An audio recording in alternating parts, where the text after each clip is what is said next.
शादी की पहली रात थी। दुल्हन बनी मेरी पत्नी ने कहा, खबरदार, मुझे हाथ मत लगाना, मैं किसी और से प्यार करती हूँ। यह ज़बरदस्ती की शादी हुई है और याद रखो, तुम कुछ भी कर लो, मेरी मोहब्बत हासिल नहीं कर पाओगे।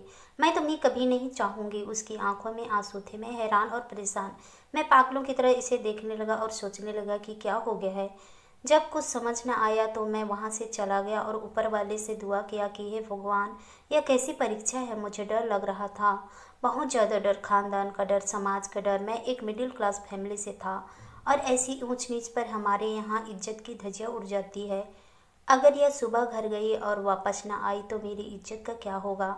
क्या पता अपने घर में जाके ऐसा ना कह दे कि मैं नामर्द हूँ। इससे शादी खत्म करवा दो। एक बार तो सोचा कि ज़बरदस्ती करता हूँ, गुनाह नहीं है। मैंने इससे शादी की है, लेकिन मेरा दिल नहीं माना। मैंने इससे बात करना चाहिए, मगर मुझे ठीक नहीं लगा कि मैं इस औरत से भीख मांगूं। उसने मुझे क्यों ठुकरा दिया? अगर इसे किसी और से प्यार था, इसने मुझसे शादी के लिए हाँ क्यों किया? मना कर देती या मुझे बता देती। मैं ही मना कर देता, मैं इसे खुद ही रिश्ता ख़त्म कर देता। बात शादी तक नहीं बढ़ती, मेरी ज़िंदगी बर्बाद तो ना होती। मैं छोटे घर का आदमी, शादी पर सारी जमा पूंजी लगा चुका था। खैर, सुबह वह अपने घर चली गई, कोई बात नहीं हुई। 3 दिन तक कोई हलचल नहीं हुई थी। 3 दिन बाद उसकी माँ ने मुझे कॉल किया कि बेटा, तुम अपनी दुल्हन को लेने नहीं आए? मैं लेने चला गया। मैं वहाँ पर कोई बात नहीं की, हम वापस घर आ गए। मेरी पत्नी मेरे सामने तो नहीं, बल्कि बाहर जाकर, घर की छत पर जाकर हर रात फ़ोन पर किसी से बात करती थी। मैंने इसे पूछा तक नहीं कि किससे बातें करती है, कौन है। एक बार मैंने पूछा था कि उसे तलाक चाहिए क्या, तो उसने कहा था नहीं। इसके फ़ोन पर जो आसिफ था उससे मुझे कोई मतलब नहीं था। 5 माह ऐसे ही गुजर गए। मैं काम से थका हारा घर आता, बाहर से खा कर आता, और जब भी मैं घर आता वह फ़ोन पर ही बातें करती रहती थी। मगर इस रात बात कुछ और थी। मैं सोया हुआ था, मेरे मोबाइल की घंटी बजी। फ़ोन मेरे दोस्त का था। उसने मुझसे कहा, तुम्हारी पत्नी किसी और मर्द के साथ होटल पर बैठी है। मुझे पहले तो यकीन नहीं हुआ। जब अपनी पत्नी को घर पर नहीं पाया तो बेहद गुस्सा आया। इतना गुस्सा आया कि मुझे अपना दिमाग फटता हुआ महसूस हुआ। मैंने उसकी इज्जत रखी, किसी और को नहीं बताई, मगर इसने मेरी इज्जत की धज्जियां उड़ा दी। मैं होटल की तरफ चल दिया। मैंने उसको किसी गैर मर्द के साथ बैठा हुआ देखा तो आवाज़ दिया और कहा कि चलो घर चलो। वह चुपचाप घर आ गई। घर आकर मैंने इसे जोरदार थप्पड़ मारा।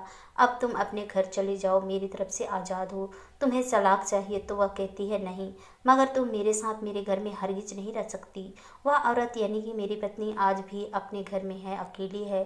तलाक नहीं मांगी उसने। और हाँ, जिसके प्यार में वह पागल थी, उसने उसको अपनाया ही नहीं और अपना मतलब निकाल कर भाग गया।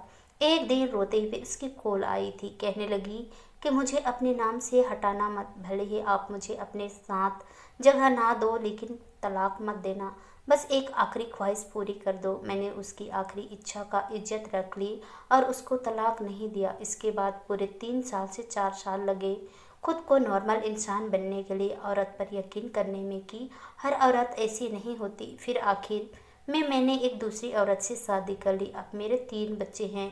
मेरी यह दूसरी वाली पत्नी बहुत संस्कारी निकली। पता नहीं वह 2-3 साल मैंने जो तकलीफ से गुजरे, उसकी वजह से ऊपर वाले ने मुझे इनाम दिया मेरी पत्नी के रूप में। मैं ज़रा काम से देर से आऊँ तो वह परेशान हो जाती है। कभी कभी तो मैं झगड़ा कर लेता हूँ कि कोई मैं दूध पीता बच्चा नहीं हूँ। कभी कभी मैं सोचता हूँ कि मैं तो वही था, वही हूँ। मेरी पत्नी, पहली वाली पत्नी, सुना है अब पागल हो चुकी है। अब गलियों में फिरती रहती है। उसे अपने आप का होश नहीं रही। 1-2 दफ़ा जहर भी खा लिया, लेकिन बच गई। लोग अभी कहते हैं कि मैं जालिम हूँ, इस पर इतने जुल्म किया कि वह पागल हो गई है। अब मैं क्या कहूँ लोगों से कि आखिर बात क्या थी। ये तो उसके खुद के कर्म हैं। आशा करती हूँ दोस्तों आप लोगों को ये छोटी सी कहानी पसंद आई होगी। अगर हमारी कहानी पसंद आई तो कहानी को लाइक कीजिए, शेयर कीजिए, कमेंट कीजिए, और ऐसी ही कहानी सुनने के लिए प्लीज़ हमारे चैनल को सब्सक्राइब जरूर कीजिए। तो चलिए दोस्तों, मिलते हैं नेक्स्ट की नई कहानी के साथ। तब तक के लिए बाय बाय, अपने ख्याल रखिए।